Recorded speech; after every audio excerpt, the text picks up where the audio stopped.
are not I going to ain't come talk up here over. starting shit with nobody. We're not going to talk over each other no more. We are done with that part of. I was speaking nothing but the truth and positive things for the future. I don't understand why this nigga want to jump in, and it's Shut okay. the hell up. I got you, Happy. Just You know what? Your man should have shut the fuck up. And Damn, shut shut the hell up. What the hell is wrong with you? I got you. All right. Yo, Pappy, yo, man, that's what the fuck wrong with me, bitch. You can't stop talking. The devil in your motherfucking You can't stop ass. talking, can you? Bitch. You can't stop talking. You the only one that How you can't stop can't talking, stop bitch. talking? We done proved it. You the only one that can't get stop right, sir. talking. Okay, Happy. You know what, Happy? You wanna jump in right now? You wanna voice yourself now? Then go ahead, Happy. Okay, I just unmuted, guys. Unfortunately, that motherfucker still hasn't even muted. No, he said for you to talk. It's okay. Just let her, please. Just let Because her the get it out. nigga just want to jump in. No, I'm gonna let him go because, baby. All right, then shut your God ass up if you don't let me go. Next. You gonna shut up? God damn it. All right. So you gave the floor to him. Please don't interrupt him. Now, I guess it's your turn, True. Go ahead, True. Yeah, so if we had conversations a lot about this, Sharon, about positive and negative influence. Yeah. So here it's just the way it is, bro. If you're going to go the realm, like when you talk about solution-based game, and you notice, previously over the last couple of months, when the highlight, like when your numbers would spike and when they would just be consistently, even though the content you're producing is great. But the people, the individuals, you gotta know their mindset, their upbringing, their trauma, who they are, all these type of things is coming into play on here. So if you producing, you can say everything right. Like the other day you was talking about, how it is you supposed to be married, and everybody was disagreeing with it. And you like, how the fuck y'all don't get it when I have an actual a system and a successful base to prove it? Like, how can you go? They're just going to do that. And then that's when the numbers is going to spike. So if you're looking for, positivity, goodness, righteousness, all that to produce an effect where it's going to hit numbers like the ADs of the world, the angry mans, it ain't going to happen. We got too much garbage here. It's not going to happen. It's not. Damn. So and that's the part that makes it a little bit more disheartening, because then it's like, what is the point? Are you going to actually hit the target people where you actually have a shot to where it's balanced? So that means we'll never actually get some kind of a balance. That means it's like kind of what we said earlier. The person that has good intentions, he always got to be broke. His channel's got to be struggling. The devil is a liar. Jeez. See, can't stop talking. God damn. Listen to this nigga in the background, but he's talking about me. You can't stop what? Not muting your bitch ass. This ain't your fucking panel, not the mute hoe. Bitch, I said the devil is a liar. Hold on, Happy, but since you want to go off, Happy, but you interrupted me just now, Happy. Sharon, your kids is fucking up the restaurant. Get your kids in line. you know what? Well, that nigga need to go because I'm cool. I know how to mute. I'm about to. You can't even stop talking. I'm about to put 30% gratuity on your bill right now. Sway. Hey, Sway. Hey, look. Thank you, Sway. I love you, Sway. Hey, you gotta clean up the table and all them damn crumbs on the floor around the table. He knows about business. And he definitely understands. Unlike the older nigga up top that don't know shit. Tip your hoes. I'm about to take 30% of that nigga tip. Fucking around. This nigga is wilding. You ain't taking shit. We tripping all night, boy. It's a Black History Month. What's up? Shout out to the service. Shout out to all the service and bartenders. Because I want to talk, because people like the voice of it. She said, make your content and the audience will come, right? So that is always the same. That's kind of like what happened with Monique. What Taraji told her. Taraji said, "Hey, just keep on doing your thing, and you will get it back on the back end on the next one." And then as the years went by, and Taraji was attempting to do the advice she gave to Monique, she wound up breaking down, crying in front of everybody, saying like, yo, we are not getting paid. I cannot get paid for my talent, which is crazy. Y'all want me to do the talent, and also I gotta go out there and work, and also do the and you know, it's all these things that people that is talentless. They don't have to do. They don't gotta work as hard. That shit is disheartening. It's like, why? What is the purpose of it at this point now? It's like it doesn't make sense to actually do it. It feels like so. That's what it tends to be. That's the ongoing question with all you creators looking to monetize. Come in, my bad.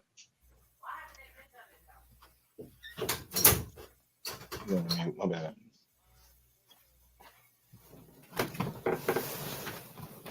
Oh shit, Venus up here? Go ahead, relax. Oh shit. Damn. All right, y'all. It's been real. Holler at y'all later. Go ahead and say what you was saying.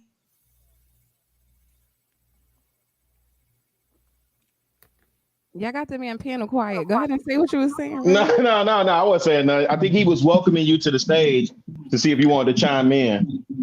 Oh, no, who was welcoming who to the stage? I'm still trying to Sharon was welcoming Venus. Wait, I'm still trying to catch up. No, Sharon didn't say anything because Sharon is on the phone. He never even seen he's now seen Venus on the panel, but he wasn't welcoming anybody.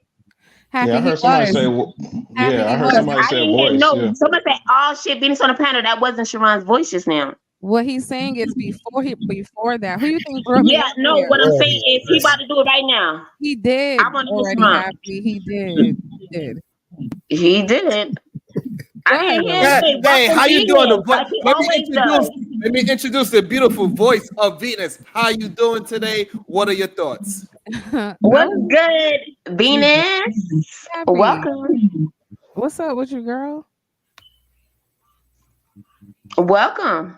So what's your thoughts, Venus, on this attempting to build productive content creation and it's not getting supported, and how does that make my problem with it is that I understand a person that is attempting to build productive conversations and productive content and it's not met by the people. Same thing with rap, same thing with positive and productive films, all these things that are productive, they do not get any kind of support. And then when we look back at it 5-10 years later, we're like, man, where was I when this shit came out? This shit was great. And then now it gets all the fucking accolades, but it's too late. And now we don't get a bunch of films, music, songs, and content that could have kept building in that direction so it can reach, because the person that's doing the productive build, they don't get the accolades, and then therefore they got to go back to working at Walmart, so to speak. I don't know. I think there's ways around it if you're like really funny, if you can sneak a lot of humor into it, if you can get creative, because there's a lot of, I hate when people say that, because there's a lot of positive channels I follow. They don't do none of this ratchet shit. People love Earn Your Leisure. People love Tony Robbins. These are like millions and like, so that whole idea that you have to be negative to be big, that's not true. It's just that the audience you currently have are not the audience for it, but there are bigger audiences for that. I could give you like 20 channels right now that got millions of followers and they don't do none of the negative stuff. See, but then when we go into like things like Earn Your Leisure, they do a lot of the negative content. They actually do. That's how they built their content. They built it off they built it off the negativity, and then that's what people jump to it. And that's the issue that that's what me and Tube was talking about. It's like, so like when you have this great ideology, right? For it to get to the masses, you gotta portray on this on this low level vibration so you can build in the people. So like Earn Your Leisure, they start off as like what's the dude name? Trap Wall Street or whatever. It had to be street trapper. He's out of Louisiana. Right. So it had to be with some kind of low level thing, and then it built like that. Now, yes, we can all look at it now and say it's productive. Wait, what was the negativity? We can look at the end product now and say that it's productive. But if we hold on, Sharon. I'm asking you a question. What was the negativity they built off of? Because of the word trap? Right. Things of that nature. What do trap mean? I don't think that was built. I think that was a way, like I said, of being creative and making your content relatable. But I don't think they built off negativity. They didn't. I didn't see that unless I missed So something. is it did he not come out of his story? What made people relate to his story? I don't know. He was a That he convicted went felon. to jail. That he was a convicted felon. He That's was a what people. convicted So again, so like the only way I could build a productive thing is the that I would origin get is- locked up for 10 years and say I did all these wrong things, and then all of a sudden I become relatable because I was so wrong for so many years, and I decide, oh, Eureka! I decided to clean up. Now all of a sudden, now people are like, hey, yeah, he changed his life over. Well, That's I think it's fucked up that it has to be that. About to be a situation. Hey, hey, hey. Shout out to Missy T with the $4 Tuesday. She says she is not going to allow that to happen. She's going to put her dollars where productivity is. Thank you. I really appreciate that, Missy. But T. but again, So like we even hear like in this space, right? Because we even hear Fatty say it as well. When he do his productive content, it don't get the numbers the same. When he do his nonsense and he barely talk about anything, and then he go off for half an hour, those are the ones that everybody spending their money. So it makes it very difficult to ever keep on doing productive content because the people, for whatever reason, they do not show up for productive content, even though it's the same individual. Even the same individual have that same problem, right? Well, can I? Because you keep saying the only way, and I'm just gonna have to keep disagreeing. Again, I could name you 20 self-help channels that are bigger than everybody over here combined. So again, That Tony idea- Robbins, he started off as somebody that was homeless. He also had to be somebody that was horrible. He couldn't just be a great individual. Also, TD Jakes, he's somebody that had to have a horrible life at one time. He is associated with Puffy at this point right now. You keep missing my point. TD Jakes. Wait, TD Jakes is a fuck up. You're not letting me. I'm just saying. I want to just bringing those points of the P that you had named. Go ahead. Sorry, Can I just say my point and get up out of here? No, not since yet. I was Happy. Hold on. next? Not yet. Happy. Not Thank yet. you, Happy. but I want to get up Venus, out of here. Happy. Not yet. Happy. I want Venus to get her full thought out because I was interjecting a lot with Venus. So Venus, please get your full thought out. Wow. Okay. I guess I'm chocolate. Happy. Let Venus rock. Not on this last day. Hey, bitch, ain't nobody ask you a motherfucking thing. He said Venus. There it is. You don't sound like no Venus to me. You cannot shut The up fuck? for 5 seconds. Let's The fuck? Who the host said should rock needs to rock. Exactly. He said Venus. Not Right. you. So why the fuck is Happy talking? My Why nigga, the do you fuck know is where Happy you talking going? if he And said that's the funny part. And this is why I love the back. Because you motherfuckers ain't gonna say Happy ain't mute, bitch. But you started talking. He said Venus. Yeah, so stop talking. Venus, if you would, please. All right, I'm gonna drop after this because I really ain't have time. No, So nigga, what the fuck did you talking? God damn it. I gotta go. Right. And that fucking money. We ending this shit with a bang, bitch. How about that, hoe? Because I'm about to go any motherfucking way. Fuck that. Like I motherfucking said, hoe. Fuck that. I don't get 2 shits now. How about that? Because you niggas want to be up there talking about happy. Now, I've been up here for hours. You niggas just joined. And it was my turn next. No, nigga, he said Venus, not you. He said Venus, not you. Ran Venus off the panel. Baby. I'm repping You for just the ran ladies. Venus off the panel. Motherfucker, you ain't no fucking woman. Get the fuck out of here. Stop You fucking just in. ran Venus off the panel. Venus. Okay, Right, bitch, so so why why the the fuck fuck you is calling Happy my name, talking? nigga? You're not Why the fuck is Sharon. Happy talking? He said Your name is in Venus. Venus. You're not Right, is your name Venus. Why you Venus? calling Is your my name name? Yo, Is your name Venus? don't fall into the bathtub somewhere. Is your name Venus? Don't fall into the bathtub and go brush your teeth. Babe. Support black business, bitch. You want me out of here? Put your money where your mouth is, nigga. How about that then? Motherfuckers, since I want to talk so fucking much. Bitch, move me the fuck out of here, As long ho. as you keep this Fuck you trash, talking about? Jesus Christ. Hold on. I just want to say thank you, Voice Venture, Y'all don't want to get rid of that shit. for attempting to give us your time. Thank you. Hopefully next time you have a little bit more time, you can hang out with I us. wanted to Right, hear what because Venus who had the to fuck say. asked this nigga to jump in, bitch? He said Venus, not Right. The And you fuck? just shut the fuck up. Bitch, I was already quiet, ho. You want to jump in. That's why I love this new button and I love the people being in the back, ho. Because everybody on the panel can see when a motherfucker is muted up. So y'all can continue to lie. And I love it. Look what you just posted, Sharon. See, I told you. You gonna shut the fuck up? You love yes, baby, because you can see me in the background. In the background. All the women in the chat are championing the fact that Happy is over talking Venus. You motherfuckers is pissing me off. Now he said Venus. Not Hey, your name ain't Venus. So shut the fuck up. Bitch, you shut the fuck up with your green screen. What the fuck you do? That shit look like you motherfucking took a fucking stapler, my nigga. You stapled that shit in the corner of my dude. The fuck you gonna turn that stapler on? We can see those staples in the corner. You ain't gonna fuck me today. Hold on, Happy. Hold on. Happy, hold on, Happy. Hold on. And you dumbass niggas wanna get up there and talk about something. Nah, shit do it like that. Don't talk about how to do this fucking channel, nigga. She does not respect the host of the I got y'all. I got y'all. Hold on, look. This is what I got to say about that. Listen, I don't silence nobody. You just did. I don't do that. And I'm not trying to. Thank you very much, dumbass. I'm not trying to, and I'm not. And I got you, Happy. Dummy. I got you, Happy, and I'm not attempting to silence. I want everybody to get all that shit out because I don't know what when people had to have the Tourette's. I don't know what's going on. Why they need to get all that shit out. They got to get it out. Let them get it out. In my opinion. Now the audience, they have the power to do whatever they want. They can.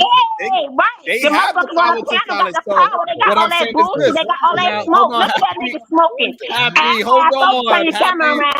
Look at that stick on the corner. He's trying to light that shit on fire. Look, fuck, he's smoking that 100 over there. Happy. Hold on. Stop having these type of children. Hold on, please. At least allow me to talk. I don't silence you. Don't silence me, Happy. So what I'm saying is that so the audience have the power. So if the audience is championing it on, who am I to take it away? Because that's what y'all telling me is that I gotta have all these things encompassed in the shit. So this is what happens. So this is what happens, right? So y'all, as the productive people want to productively build, and then we got the people that want to champion whatever you think is opposite of productivity. So where is the fucking middle? It is none.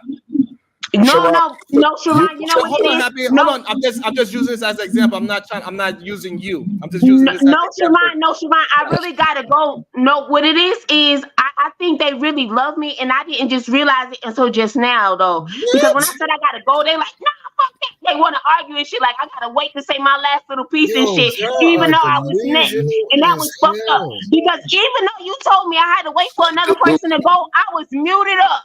I muted myself. Did I not? I sure did. And these motherfuckers are like they just want to keep on arguing Happy and shit.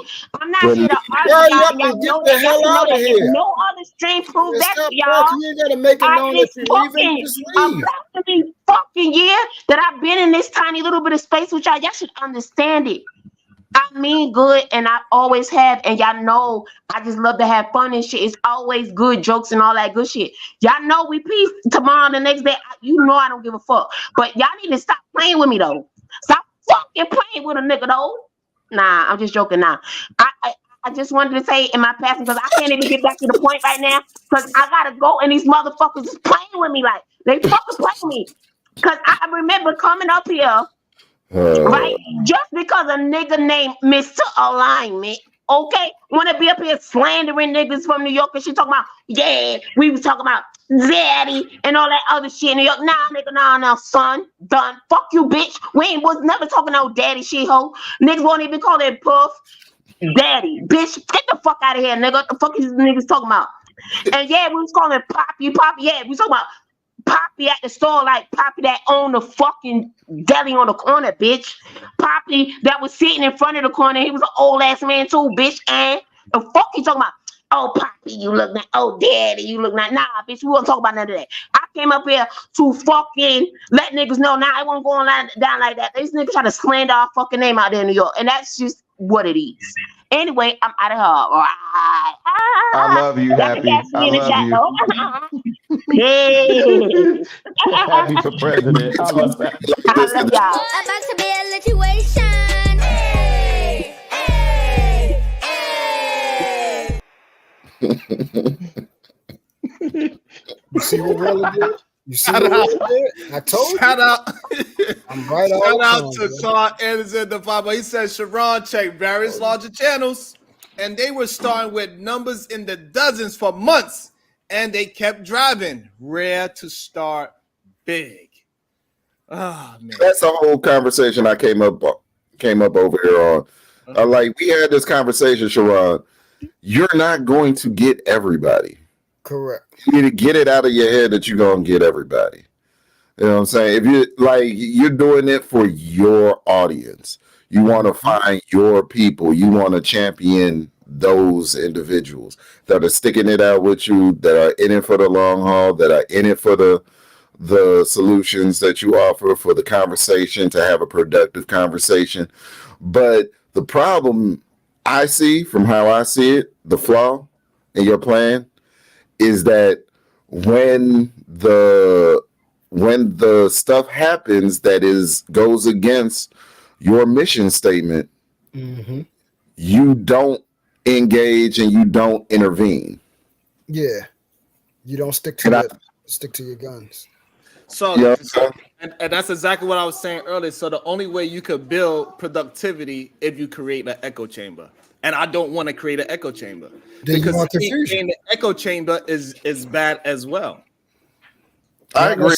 Because you cannot get real productivity out in the world if it's just an echo chamber. If we all just say our points and we just got a whole group of, it's just a bunch of men, because that's what it'll turn into. It won't be a 40-60 anymore. It'll be just a bunch of men, and it will just keep going up like that. And yes, So- that's simple to build, but why build something that already exists? That is not. We tend to see that it doesn't really help anybody. Well, it don't exist. It don't. So we got 8 people. I mean, excuse me, 7 people up here right now. And even at one point, let's say all of us agreed on a certain topic. We go around the table. Everybody say, eventually, people is going to go to their belief system, and that belief system is going to create the dichotomy of being against each other. What you believe in, we might agree on some things, but once we get into the belief system, my belief system is going to part ways with basically everyone. So this is what I'm saying is this, Truth, is that so once I go into making everything one-sided, therefore now it is not honest anymore. No, I said stick to. Okay, so I ain't say go to one side. Now it goes by what I determine is productivity now. So now everything is decided on I'm be playing executioner, judge and executioner on the show. Judge, jury, and executioner. So now there is no productivity no more. It's just only my ideology is what's pushing out there. So that's two completely different things. One thing is productivity and getting down to some problems, and then another thing is my ideology. I barely even get the opportunity to give what I actually think. Yeah, because so the conversation just go wherever, and then now we have different points of views, and we can attack different thoughts, and then now we have a productive build, and it moves somewhere. But if I determine what is chaos and what is not chaos every single time, it is no movement within our community. So let me ask you a question: Do you want solution or do you want to have the conversation? Which one? So that's the issue. So now for me to get to solutions, I got to have different ideologies and points of views into the conversation, not just my ideology. Okay, so this is the problem. Mathematics, when done correctly, you get the same answer every single time. Every single time. So essentially that would be an echo chamber. The problem is what happens is when we have these conversations, nobody is standing on solid ground. Everything flip-flops. So you can't get to a solution if you keep changing everything up.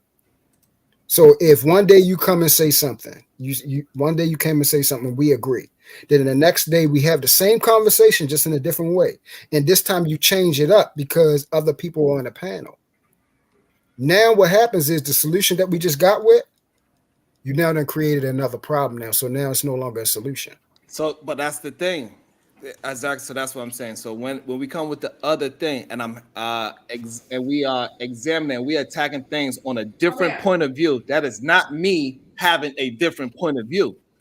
That is bringing a different point of view into the conversation. I think that's what always gets missed because I rarely actually get a chance. People barely even ask me what's my thought.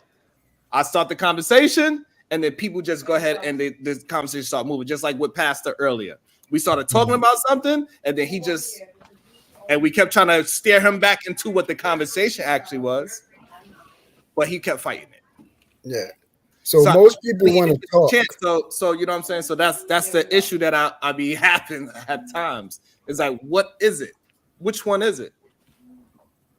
Is it that y'all want me to just be ideology? Because that's what it would turn into. If I just shut everything up and I go to how I look at things, it's just going to be how I look at it. But that's not productive. I would never get to hear Omni's point of view because as soon as I disagree with Omni, mute, you gone. No, you know, that's we're not talking about their mind, right? Because these conversations extend from our own personal philosophies. That's just the nature of in any discourse. That's the nature of the beast in any discourse. Even though, let's say, the top row of this panel could be Christian, and y'all probably not. I'm just putting out a hypothetical example. The top row of this panel could be Christian, and the bottom row could be atheist. There are nuances in between each of us that would have us disagree on certain points at any given time as Christians and atheists. But that's not what we're talking about. We're not talking about, you know what I'm saying, shutting off certain ideas or certain thoughts. We're talking about when the conduct becomes disruptive to the conversation at hand. Exactly. But we are essentially saying the same thing because that would be my idea of what conduct is. And that's the issue. That's the whole issue with the whole locks situation, right? People look at the locks as if, oh, you got to be a thug. You can't be nothing else if you have locks.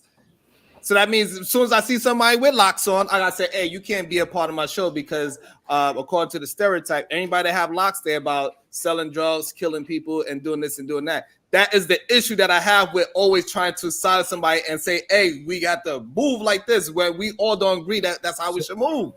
So Sharon.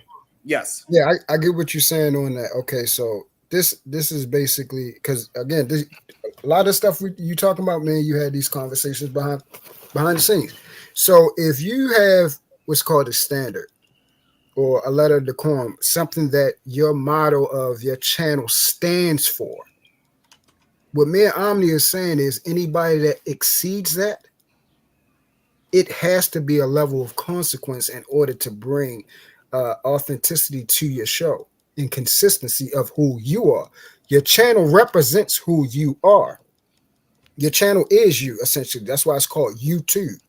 So if you're not going to stand on your fundamental principles, now that creates a whole balloon of confusion, which we all see is start spewing out. Because if you're not going to stand on what you deem is for your channel, then that means anything is allowed, even going against you. See, so now my problem is this, right? When I hear that, for me, that sounds like I should never have a panel. That's what it sounds. That's what I hear. I hear. So when y'all say those things, for me, it sounds like as I should never have a panel because that's the only way I'll be able to keep my standard moving forward. That's the only way because if as soon as I let somebody else in, I got to check things right away and say no, that's not no. And I don't agree that's the best way to build a community. To me, the best way to build a community is having all different perspectives in, so this way we can have an understanding of each other, where each person is coming from. Then where you're at, you got, okay, so then these are the results that you have then.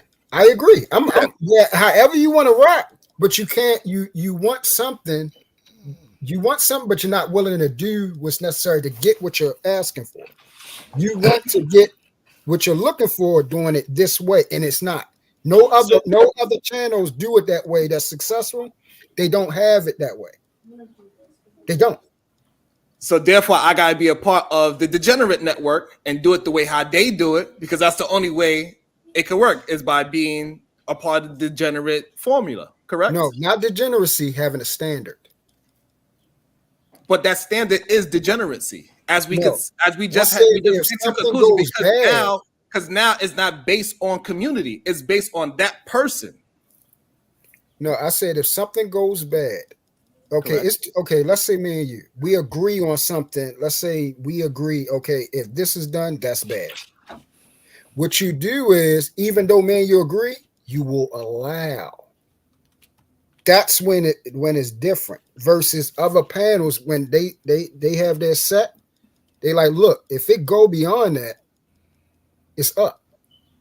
So then you're going to have all this type of different stuff coming up, and it's just going to be where it's at because it's too much confusion. You have oil and water, bro.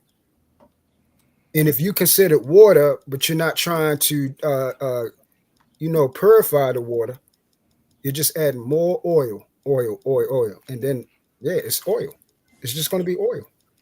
I disagree with that, but before About to be a situation. Hey, hey, hey. Sherry Berry says, "Truth, vanity is a deadly sin." Yes, it is. Vanity is a deadly sin. Who was that? The woman that went to jail? Sherry Berry said that. Goddamn it! The woman that went to jail for almost killing somebody. Oh, I don't know. I love Sherry Berry. Hey, Sharon, I just picked Shut up. up, I've been Damon. doing some work in the background, and I just looked at y'all niggas. Really don't realize how ugly truth is.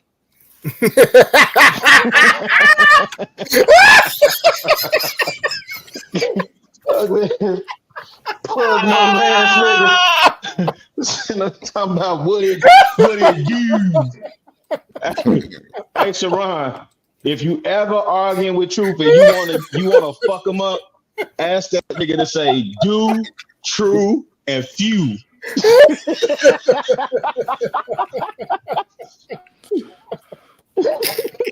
I'm going on mute. I'm gonna fuck you up. Hey, what up, Sway? So, what's your thoughts, Sway? You still think that my channel don't have any solutions? What's your thoughts? Because I know you said it yesterday. I was kind of upset that you said that yesterday, so I want to know if you still holding to that standard, what you said in your head. What, your channel doesn't have solutions? Is that what you said? Yes. Sorry, somebody called. You said yes? Yes. No, I mean, like I said, if you incentivize solutions, that's what you'll get. But it seems like, you want to be incentivized by the tomfoolery. So, or you feel that that's the only way you will be. So you allow that to happen a lot more than the narrative that is supposed to be solution based. Say that one more time, because I think I misheard you. Guys, say it again. Yeah.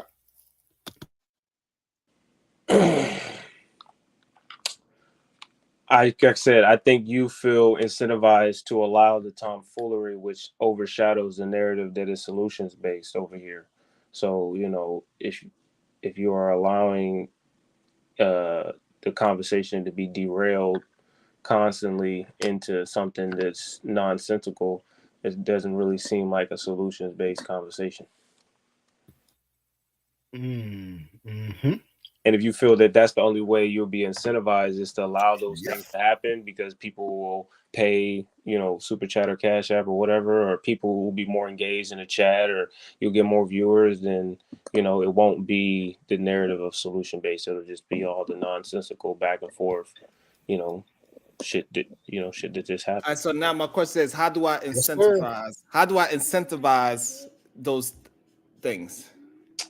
It's not necessarily. I think it's two. Like I said, it's about people incentivizing you for those things, and you also incentivizing them. So yes, it would be the compensation depending on the conversation. I don't get incentivized either way. That's what I just said. If the people are incentivizing you to have those conversations, solutions based, then you will end up having the degenerate conversations that you feel that the people are incentivizing you to have by paying you for, right? So then now your channel won't actually be a solutions based channel. It'll just be what the degenerates want from you because they're paying you for it. So you sold your soul to the devil. 100. Damn, Sharon. I'm just trying to understand. Damn, Like, I hear that point. Like, I don't see how that point relates to this channel. That's the only problem I have. At what point doesn't? What are you talking about? What just happened 10 minutes ago? Omni, what Sway just said, do you think what he said relates to this channel? Yes. 100. Absolutely. And there's something to be said of the residual effects of the audience of your former partnership. Yes, sir. About the residual effects of your former partnership, because you garnered a lot of attention and a lot of notoriety, and you got a lot of followers and a lot of viewership in that previous partnership, and we know that partnership was a toxic one. Mm-hmm.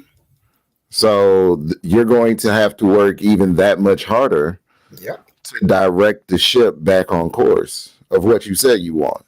We're only talking to you from the perspective of what you said this channel stood for and what you said you wanted this channel to be. That's the only perspective we're talking. You feel free to do with your channel what you want to do. You let a bed bug in here, man. It's hard to get rid of bed bugs. That's good. That's good. They multiply, goddamn. What I think is happening is that, like, I think y'all looking at things in a different perspective than how I look at things. Okay. Because how has your perspective got you? Huh? How has your perspective gotten you in terms of the solution-based conversation? Because I don't understand why negative, or how you gonna get to solutions if you don't deep dive into negativity. Sharon, how has your perspective gotten you in terms of the solution-based conversations? Because I had somebody on this channel earlier today said that my conversation helped him to move something forward in his own life. That's how. So when people tell me that things, and then I hear people say these nonsensical things to me right now, and saying that I am incentivizing nonsense where I do not incentivize nonsense at all. Well, then keep doing what you're doing then. Yep. I just said that. Keep going. See what you come up with.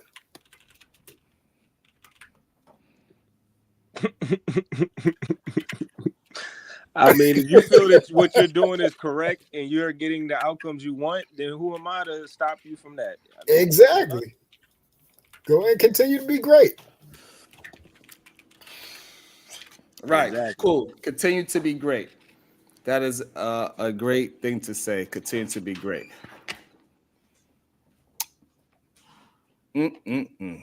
That's I'm just trying to get other perspective. I'm just trying to understand. Is what I'm attempting to do. I got you. You know what I'm saying? I'm trying to understand. We here with you through the process, brother. It's almost like rehab. You know what I'm saying? Like, it's almost like rehab. We're here with you through the process. We supportive, but we know it's going to be a process. So I can use an example, but I know everyone's going to hate people in the chat, your chat, for because we use them so much. But when Kevin Samuels was doing his thing, he didn't allow certain women to spew certain rhetoric to because he knew it would derail from the conversation or the message he was trying to push, right? And it could be white women talking shit, or any other race of women talking shit on black women. It could be black women, pushing false narratives about black men. It could be black men pushing false narratives in general, whatever the case may be.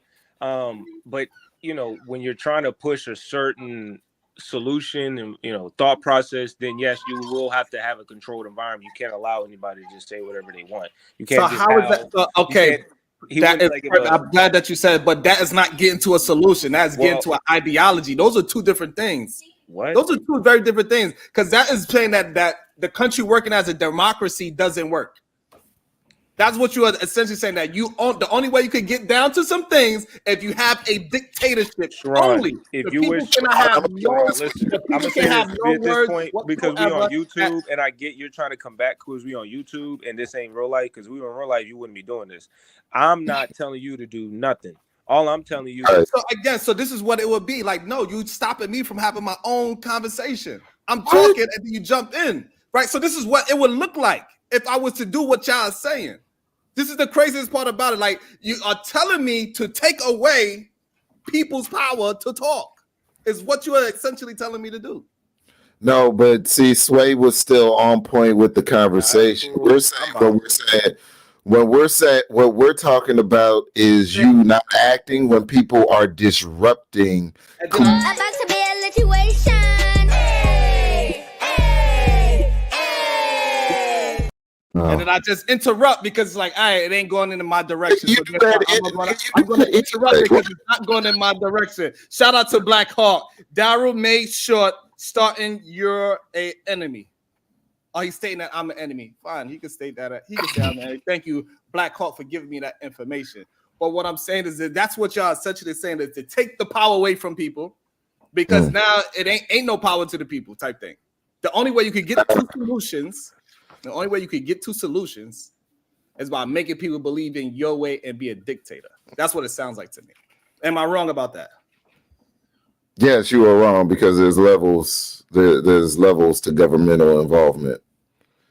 And while I spring for minimal, at the bare minimum, there needs to be an executive branch of law enforcement that does enforce the standard of the program, and you are the enforcer of that standard. You're the one that say what you want, but we don't see you enforcing what you say you want out of it. You say you want solutions, but when people are disrupting the conversation, at no point in time should Venus be interrupted as much as she was by Happy when you and her were having that conversation, and especially because that was a conversation from the panel, from the hosts of the panel. That conversation involved the host of the panel. Nobody, and I've been up here, it's historical. I've been up here telling people to quiet down, let the host run the panel, all of this. When they interrupt you. You know what I'm saying? So I've historically done that. They should respect you more. And that point, you think that people that are trying to get their voice out is, and that if they over talking the host, that is blatant disrespect in your eyes? It's disrespect when it's habitual, and they keep doing it and keep doing it and keep doing it, and nothing's done about it, because they're not going to do anything about it until the person that asked for the respect starts demanding it. I disagree. Okay. Well, hey, it's your show. Do with it what you will. But look, you're doing it right now, and I'm not doing, like, you are doing exactly what you said. That I apologize. And what I'm saying is that sometimes people got to get all those things out, because when people are frustrated, It just happens naturally. This is what happens. People tend to overtalk each other because we used to talk in person, and usually our voices and our mannerisms, we could kind of like, hey, I'm trying to really get my point out. But in the square spaces, it's a little bit more difficult, because a lot of times people be on their phone, they're not even looking to pay attention to our voices and who's talking. They are just talking into the phone. They don't really care.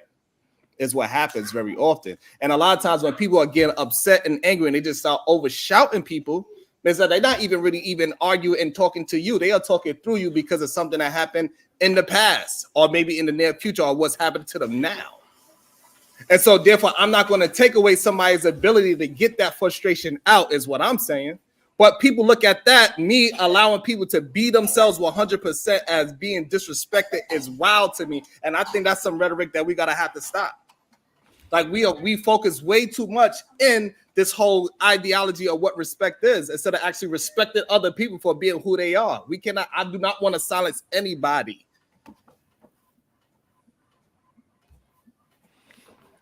I was just gonna say, unlike the fiasco we had earlier on the panel, I actually, when you called me out on it, I stopped. When she was called out on it, she continued. And that's what I'm talking about. It's like when someone calls you out on what you're doing, because in my mind at the time, you're right, I didn't perceive myself as doing so. But when you say, hey, man, you're over talking me, truth does it. We all do it, especially as men. Most of the men do it from what I see on these panels. But Happy earlier, what she kept going and kept going and kept going. Everybody was having a nigga good time in the chat, laughing, da da da da. But not realizing that the sisterhood right now doesn't stand for shit, because the sisterhood is laughing at one of their sisters being cut off. Correct. You know what I'm saying? So I think, this is what I'm saying. and I think this is a perfect example. This is a perfect example how solutions still come out of all of that shit. And this is why I don't stop any of that shit, because solutions does come out of it. What solution And the came out problem of it? is that the solution came that, like, yes, you can have a good self-reflection, and you Omni in real time said, you know what, I did catch myself doing it and I didn't realize I was doing it. Because sometimes people don't realize they're doing shit that they are actually preaching against sometimes, right? Because he was in the moment. And then when he said, hey, you know what, I took my time, gathered myself, and now we can move the conversation forward. That is real-time realization in real time happen without a plan to be. But the only way that could happen is with through all that chaos that happened, and y'all self-reflecting with me, and I'm self-reflecting with y'all, and then we got to at least one solution today. Well, how about we just don't have chaos at all, and everybody do the right thing? Is that possible? Clearly, it's not. Oh shit! Damn. I wish me and Omni could get to the point where we could have that, like, that whole interaction that me and Omni had. It had to happen organically for both of us to get to that realization. That's the only way it can happen. If it organically happens. Damn. Well, Sharon, that's just my character. If someone calls me out on it, I reflect on myself and say, yeah, you're absolutely right. I have the ability and the capacity to do so. And earlier, that's that person's conduct, that's that person's behavior, that's that person's personality. They could not earlier. They would not. And even when the host told them multiple times to let Venus rock, they wouldn't let Venus rock. So now here's the thing. So like you think that it just happened for you, but it also happened to other people that's watching, because we got 80 people watching. And now they will be able to see what you just did in real time and be able to self-reflect and do the same thing you just did if they feel like that is something that they want to implement in their life. That's up to them, of course. You know what I'm saying? But even if we just affected one person and say, you know what, I'm going to make that change. If I find something I'm doing wrong, I'm going to change it right then and there. It's going to reflect on them. And that's the beauty of having the chaos within the solution. And that's the only way we're going to get down to solutions, by not silencing people. It's the only way. That's why I never silence my kids. I let them talk. You hear them screaming and yelling in the background. We have disagreements all day. And that's how we get down to the shit. So I just wanted to build off of that remedial rhetoric that we got to have it just one way. You know, we all got free to say what we got to say. As long as we're not causing no harm, like fire inside a movie theater type situation. But we do got to have our freedoms to be able to speak up and speak loudly. Oh, I 100%. Be our authentic selves, 100% our authentic selves. No matter what, Robin M, she's on my side at times when I'm right, and when she feel like I'm wrong, she let me know it as well. So people can say whatever they want about the woman, but to me, she sounds even to me. That's what it sounds like to me. Okay. I got you. I hear what you're saying. I got what you're saying. And I appreciate you too, because I don't think we could have had this. I don't think this could have happened if we'd have planned it, in my opinion. What's your thought? No, definitely not. Like I said, I don't think it's a either or, a black or white thing. I believe there's levels, and I think the host at some point is the moderator of the show. You determine what standards you set. So the standard that you set, it doesn't seem to be getting the results that you want. So what is your solution going forward with that? To have real-time solutions in real time, like me and you just did just now. I love that. That shit was awesome. Most people cannot create that in their own system because they more concerned about being right than actually moving things forward. They're more concerned about having so-called respect in the eye of the public than moving things forward. That's why when people scream and yell and curse me out, come on my own show, in my own chat, and say crazy, egregious things about me, it doesn't bother me because I know it's all love anyway. They just want my attention. But it's other ways to get my attention. They could just come to me. Absolutely. Like somebody in the chat said Daryl, he made some kind of short or whatever. He could just come to me. He could just say, hey, whatever he needs to say, instead of trying to make me some kind of enemy towards him so we can have a video back and forth or some shit or whatever it is. Because I didn't see it. But somebody in the chat said something about it. But I didn't actually see it. It is what it is. I'm over here grinding, I'm doing my own thing. Like I always been doing. And everybody else is doing their own thing. How they always been doing it. It is all good. And we can all build our own shit by ourselves. We don't need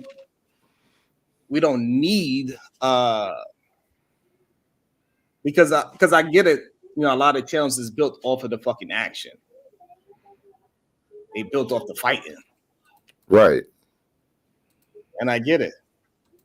And So that's why I wanted to build the conversation today, or like that's what makes it difficult for people that are in their creative space, the ones that are artists. It makes it very difficult for them to steady and be a part of their line of how they see things.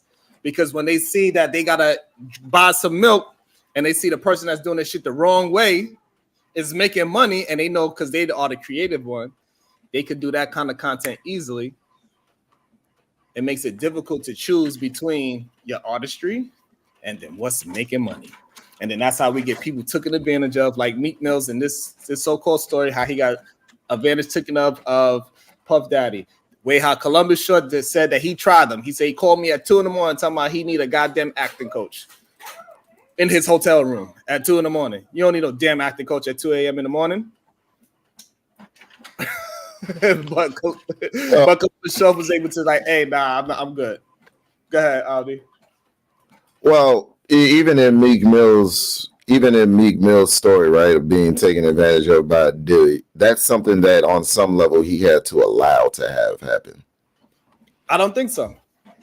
On some level. Okay, so if he turned down every meeting that he was ever booked for Diddy for, would he even be in the proximity to have that interaction with him? So that is my point exactly. So when we put these people that are talented and they gotta leverage their talent with these devilish individuals, as I take it off him, but that's what like kind of how that situation, like it was said earlier today, not too long ago, that you got to sell your soul for the content to move forward. You got to move a certain way, sell your soul type situation. So that's the problem. The problem is that we do not support our talented human beings enough. We do not celebrate the young motherfucker that went to college for 4 years and he's coming out of that college degree broke. We are not trying to push anything out where we say, hey, let's all put our money together for the next 4 years. So when he come out of school, he be debt free, because the only way we're going to be able to do that is by crowdfunding it. But we're crowdfund a party. We go to the club. Going to a club is crowdfunding. Going to a Democratic candidate, it is crowdfunded. We see crowdfunding works all the time, but we do not want to crowdfund the people that deserves it. The people that gets the crowdfunding is the people that's a piece of shit. You just did it. Huh? You did that very thing. How did I do that? By allowing garbage. That's the same difference. It's not, because when somebody tells you they trying to move forward, and me, you had the conversation. I really don't bring up our back conversations. You said it. Yeah. Hey, you said it to me. Hey, I attempted to do the same thing. I thought the person actually wanted to, move forward, and he was struggling moving forward. Mm-hmm. So when you know somebody's struggling with things, you give them a little bit more grace to somebody that is not struggling. That's just what it is. Like we give Jay Prince more grace because we know he's struggling to move forward in life. Me, if I do the same thing that he does, I'm not going to get that same grace. Yeah, but if I do the same thing as how Daryl talks, I'm not going to get the same grace. And clearly that's the case. I'm still getting held accountable for even attempting to build with somebody. Yeah, so that's just how it goes. We do not give the person that we do not reward the people that just grounded and try and attempting to move in the right direction. We can all support it. We crowdfund the people that we know are talented. We do not crowdfund the people that we know are talented. But to go back to what you just said, when you give somebody a chance, but you have to learn the wisdom when to let go. You don't keep doing the same thing over and over again, expecting a different result. This is why I call people fucking crazy, because y'all motherfuckers be really crazy, like trying to do the same thing and the same thing keep happening. That's really dumb. It's really, that's by far the dumbest thing to keep doing. After a set moment, you gotta say, yo, that's a fucking lost cause. And you can actually start picking up stupid. You'll keep hanging around dumb people and it'll make you stupid, yo. I'm trying to tell you. You hang around liars, you'll start fucking lying. I mean, I get that, right? So with that saying being said, right, my problem with that saying is that they act as if positive doesn't have the same effect. And I do not like the fact that we give so much power to negativity. That's why I attempt to have the conversation so we can start giving productivity that same power. Because when we say a productive person gets with a negative person, we normally say that productive person is going to get more negative. It's never the opposite way around. We always give it to the negative person. Like, hey, you're around stupid people, you're going to become stupid. We never say the smart person actually made the stupid person smarter. Well, and I just want to get into the conversation where we are starting to look at productivity as positive as well. You're a man of results, right? Right, Sharon? I can't hear you, brother. Say that again. You're a man of results, right?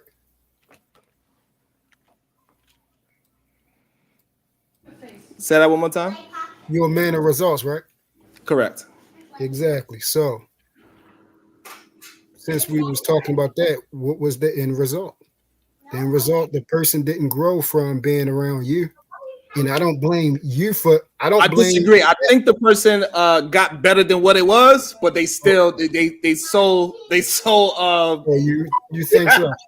You know what I'm saying? They sold. That little bit of movement that they did.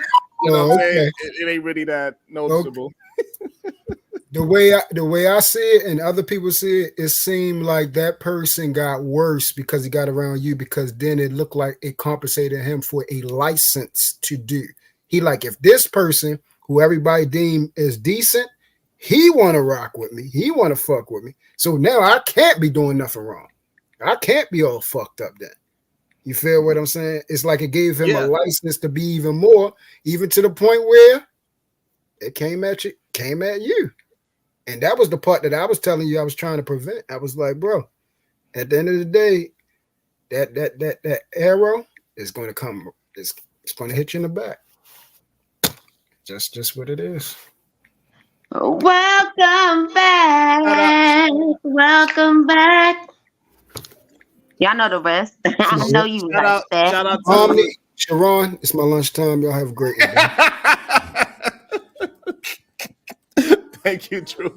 Shout out to Joseph Football. Oh man. Welcome back. Happy peace and love to you. Peace to the gods. Hey, what's up, Bronzo?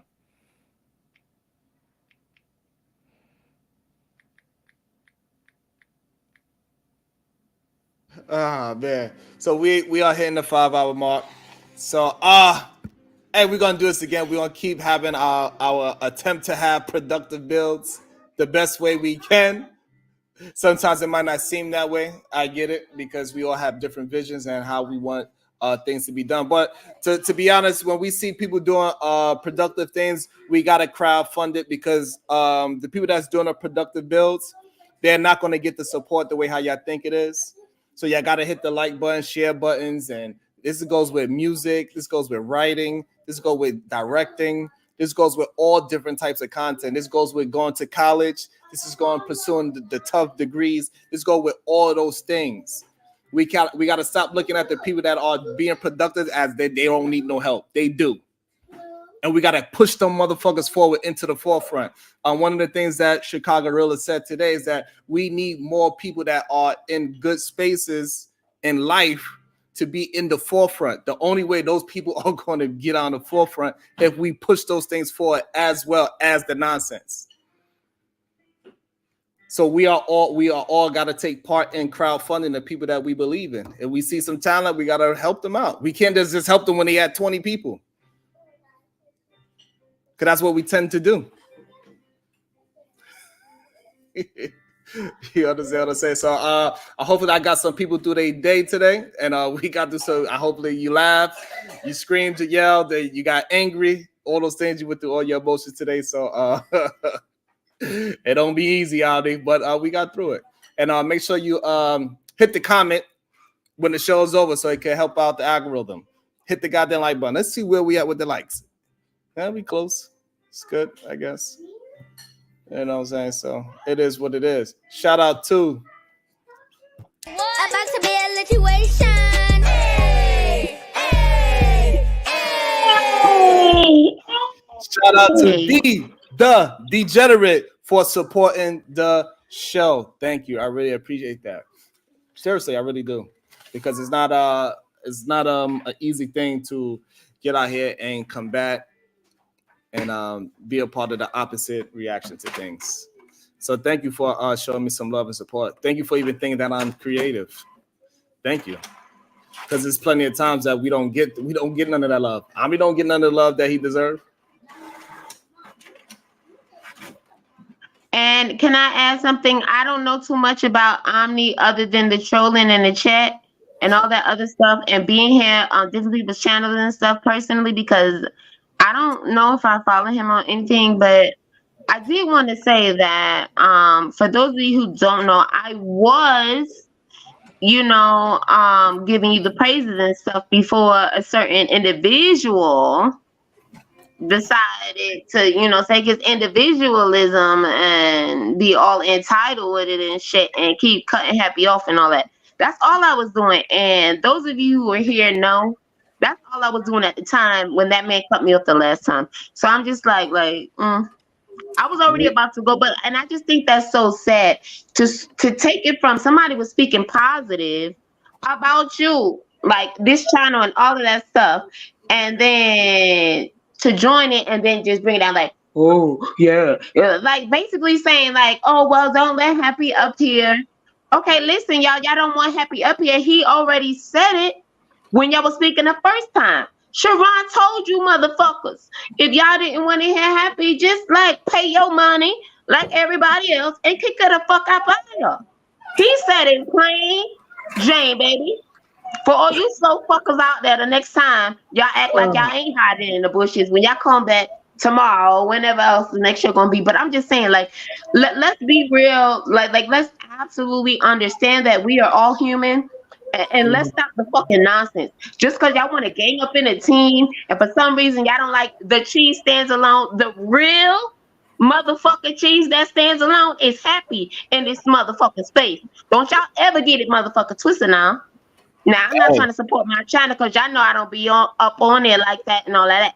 But I'm just saying, though, I'm so, such a non-figure that motherfuckers got to jump on me every fucking time, They be breaking my back. They be whipping my back muscle and all that other kind of crazy shit. My back be whipped over every time I even get up here and say one thing. Listen, I don't got to swear to God because God knows. Okay. We already fucking know it. It doesn't matter. And I'm just up in the point, like I'm just chilling. Like I literally waited so long just to say one word, and I've done it on other panels before, and they know this. So this is what I don't understand. It's always, I'm going because it's the end of the show. I gotta go, Happy. No, I gotta go, Happy. God damn it, you don't have no period in your conversation. I gotta go. I got some other things I got. If you do more of that, Sharon. If you do more of that, I promise you, it will turn this thing around. It will go in the direction All you have to do is what you just the fuck did. All you have to do, I promise. Oh man! Shout out to Omni. Hey, everybody, drop Omni's page. Support Omni. He is doing his best to produce content on the daily. How often you promote your you producing your show? 3 times a week? Now, Word Up Podcast right now is once per week. I do have a gaming channel where I put, so that's the Omni Etc. channel. It's really easy. Just go to itsomnietc.com/shows. They're all there. And then I got more content coming out on top of it. You know what I'm saying? Live performances, music, all of that. Awesome. Shout out to Browser. You got any final words? You good? Peace and love. Hope everybody just have a productive Thursday, man. Nothing but peace and love. So we are out of here. I believe Cheeky, the GBG General, is live right now. So we could all, I don't know if we got some mods, we could drop his channel. We could all run over there. Make sure you put some airplanes in the sky when you go over there. Let them know we came from over here at SBG, the solution-based game where we rebel against remedial rhetoric every single day, and we just delve in the truth, even if the truth is against us as well. It is all good. Thank you, Sherelle Shaw. So yes, so make sure y'all drop Cheeky's channel. We are running over to Cheeky's channel and let them know the SBGs is supporting him as well, because we do support productive human beings, and we got to crowdfund this shit. How we got to get there? We got to get there together. So put those airplanes in the sky when you get over there. We are the solution-based gang. We rebel against remedial rhetoric, and we will be here tomorrow around 9 a.m. ish, so to speak, you know, somewhere around there.